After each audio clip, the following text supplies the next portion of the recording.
Welcome to Fascinating Bible Story Channel. Typically, when mentioning the descendants of Adam and Eve, the first thought that occurs to people is the story of Cain and Abel. However, many often forget the other biblical accounts that describe the other sons and daughters of Adam and Eve. In this video, I will focus my attention specifically on the daughters of Adam and Eve. Who were these daughters? How many of them existed? Using sources such as the Book of Jubilees, the Holy Bible, and ancient traditions, I will explore and discuss the history of these daughters of Adam. So, if this topic has piqued your interest, don't hesitate to give it a like and leave your comment. Follow along with me for this additional content, the untold story of Adam and Eve's daughters. A topic that is rarely discussed, often overlooked by theologians, biblical scholars, and even those curious about sacred scriptures, is the mystery surrounding the daughters of Adam and Eve. Typically, people read the Bible and focus on the more well-known sons of Adam and Eve, Cain, the firstborn, and Abel, the second. However, they often forget that Adam and Eve had many daughters, as the biblical text in Genesis chapter 5, verses 4 and 5, reveals intriguing information about the sons and daughters of Adam. The text mentions that after bearing Seth, Adam lived for 800 years, during which he fathered sons and daughters, totaling 930 years of life until his death. The Bible does not provide the names of Adam and Eve's daughters, but there are other texts from ancient Jewish traditions that specify some of their names. Thus, based on the Book of Jubilees, I will mention the names of some of Adam and Eve's daughters, according to these ancient Jewish traditions, which offer insights into these less explored figures. For those unfamiliar, the Book of Jubilees is also known as the Little Genesis, due to its connection with the word Jubilee, which means joy. It is part of the Old Testament Apocrypha and narrates the creation of the world, the formation of Adam and Eve after the fall, and tells stories of various Old Testament characters, primarily from the Book of Genesis. While it is not a recent text, the oldest manuscript to which we have access dates back to approximately 700 BCE. However, this manuscript is a copy of an even older work. Some scholars associate the Book of Jubilees with the Book of Chronicles, suggesting that the scribe Ezra may have written the text. However, the Book of Jubilees claims that its true author was Moses, who received a revelation from an angel on Mount Horeb. It is noteworthy that the Bible mentions that Moses spent 40 days and 40 nights on Mount Horeb without eating or drinking water in the presence of God. Historically, due to the antiquity of the text, we cannot dismiss the possibility that Moses was the actual author. The Book of Jubilees enjoys significant presence in Israelite culture, with several copies distributed among the people.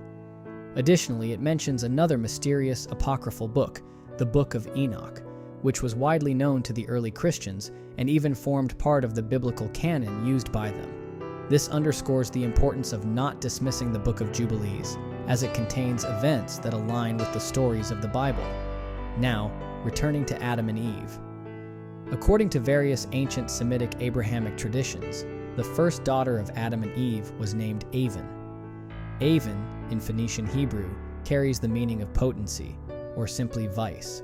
She was, therefore, the wife and sister of Cain, who was also a son of Adam and Eve. According to the Book of Jubilees, she bore children to Cain, and one of those children was named Enoch. The construction of a city named after his son is mentioned in the Bible as one of Cain's accomplishments after his banishment due to the murder of Abel. The city was called Enoch in honor of his son. The name Avan is mentioned in the Book of Jubilees and in other Abrahamic texts. However, in some of these texts, such as the Cave of Treasures, she is called Kelima. Therefore, Kelima was the wife of Cain and the first daughter of Adam and Eve, according to these traditions. According to several ancient Semitic traditions, the second daughter of Adam and Eve was Azura. Azura was the wife of Seth, the third son of Adam and Eve, born after the death of Abel.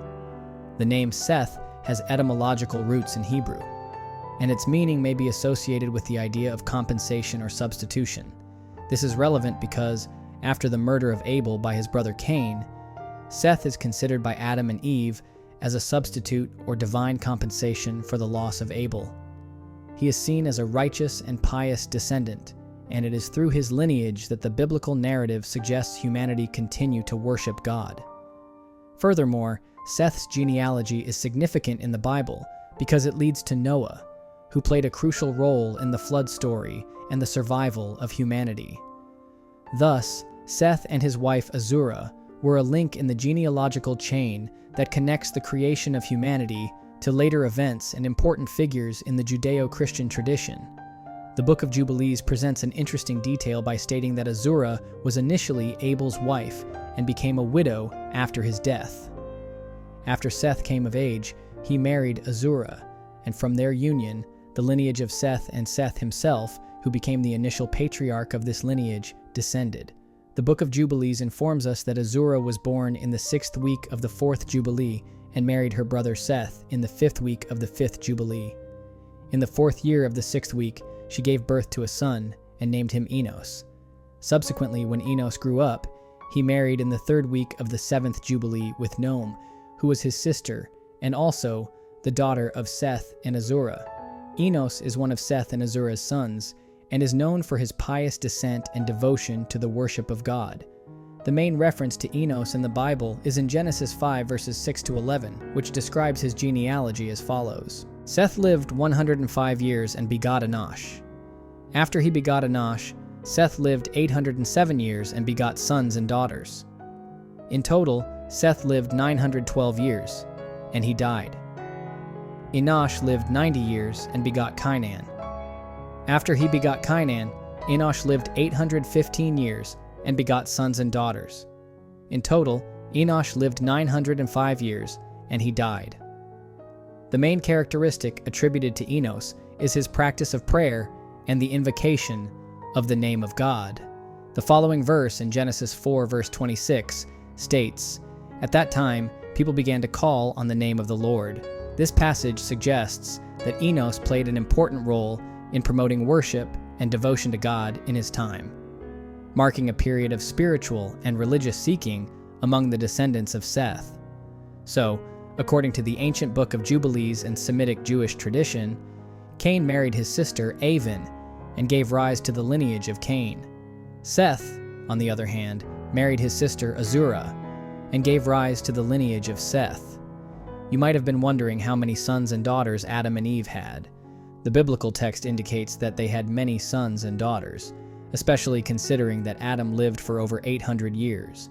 In fact, Adam and Eve were the most fertile humans of their time. Eve, as the first woman, was extremely fertile, and Adam was also very fertile. Therefore, according to these ancient traditions, they had hundreds and hundreds of sons and daughters throughout their lives.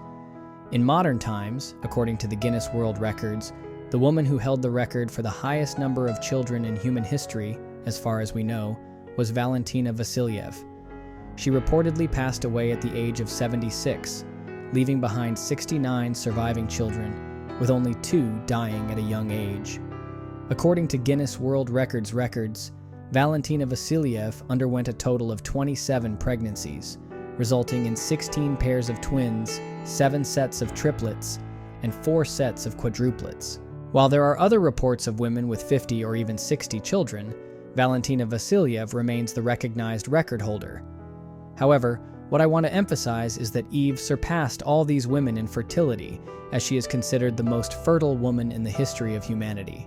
So, if a woman today, or even 100 years ago, were capable of giving birth to about 69 children, we can only imagine what Eve achieved, as she lived much longer, reaching the impressive age of 900 years, according to the biblical narrative. Furthermore, according to traditions, Adam and Eve had numerous children, estimated to be around 70 or even more, according to some speculations. Considering their robust health, strength, and fertility, as well as the context of the time that favored procreation, it's possible they had hundreds of sons and daughters. In the book of Genesis, chapter 6, verse 1, it is mentioned that as the descendants of Adam multiplied on the earth, many beautiful daughters were born. A less mentioned curiosity is that both the sons and daughters of Adam and Eve had their own ethnic descent, as Adam and Eve were originally mixed race. This contributed to the ethnic diversity of humanity, which, while exhibiting numerous ethnicities and races, all share a common origin in Adam and Eve.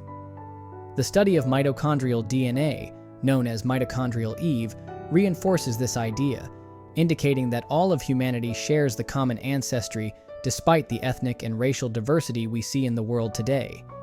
Therefore, the mitochondrial genetic study revealed that all people descend from the same woman, contributing to the richness of ethnic and racial diversity in our world, all sharing a common connection with our ancestors. So, did you know the story of Adam and Eve's daughters? Feel free to leave your comments. Also, feel free to suggest new topics or characters from the scriptures that you'd like to see in a video. Thank you very much for watching up to this point. See you soon.